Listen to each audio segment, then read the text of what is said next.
पिछले कुछ सालों में भारत का डिफेंस सेक्टर सिर्फ मजबूत ही नहीं हुआ, बल्कि इसने निवेशकों को शानदार रिटर्न भी दिया है और निवेशकों का ध्यान पूरी तरह से अपनी ओर भी खींचा है। जहां 2014-15 में देश का रक्षा उत्पादन करीब 46,000 करोड़ रुपए था और 2023-24 में बढ़कर 1.27 लाख करोड़ रुपए तक पहुंच गया है, यानी करीब 174% की जबरदस्त बढ़ोतरी देखी गई है। इस बीच चलिए जानते हैं 2025 में डिफेंस शेयरों की रफ्तार क्या रही और इस सेक्टर ने निवेशकों को कितना % रिटर्न दिया है। पिछले 4 सालों तक शानदार रिटर्न देने के बाद इस साल निफ्टी इंडिया डिफेंस इंडेक्स की रफ्तार थोड़ी सुस्त जरूर हुई, लेकिन इसके बावजूद इंडेक्स अब तक करीब 19.6% ऊपर बना हुआ है। सरकार की तरफ से भी इस सेक्टर को लगातार मजबूत सपोर्ट मिल रहा है, क्योंकि 2024-25 के दौरान रक्षा मंत्रालय ने कुल 193 डिफेंस कॉन्ट्रैक्ट साइन किए, जिनकी वैल्यू 2.09 लाख करोड़ रुपए रही, जो किसी एक साल का अब तक का सबसे बड़ा आंकड़ा है। इनमें से 177 कॉन्ट्रैक्ट घरेलू कंपनियों को मिले, जिनकी वैल्यू करीब 1.69 लाख करोड़ रुपए रही।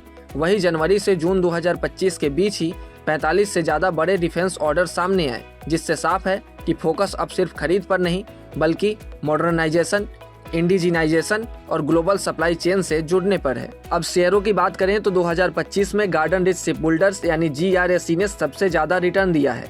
इसने करीब 49% का शानदार रिटर्न दिया है।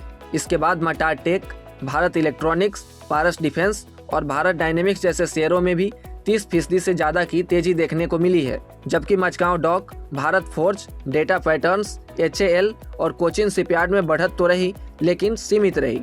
दूसरी तरफ कुछ डिफेंस शेयरों ने निवेशकों को निराश भी किया है, जहां जेनटेक करीब 43% टूट गया, साइंट DLM करीब 37% टूट गया और यूनिमेक एरोस्पेस में 35% से ज़्यादा की गिरावट आई। वही सरकारी कंपनियों में BEML और मिश्र धातु निगम में भी 2025 में अब तक 9 से 10% की कमजोरी देखने को मिली। कुल मिलाकर डिफेंस सेक्टर की लंबी अवधि की कहानी मजबूत है, लेकिन इस साल निवेश करते वक्त सही शेयर चुनना बेहद जरूरी है। ऐसे में अगर आप डिफेंस सेक्टर में निवेश करने की सोच रखते हैं तो एक बार एक्सपर्ट से सलाह जरूर लें, अन्यथा आपको कुछ शेयरों में नुकसान भी झेलना पड़ सकता है। शेयर मार्केट से जुड़े तमाम अपडेट के लिए आप जुड़े रहें गुड रिटर्न्स डिजिटल के साथ।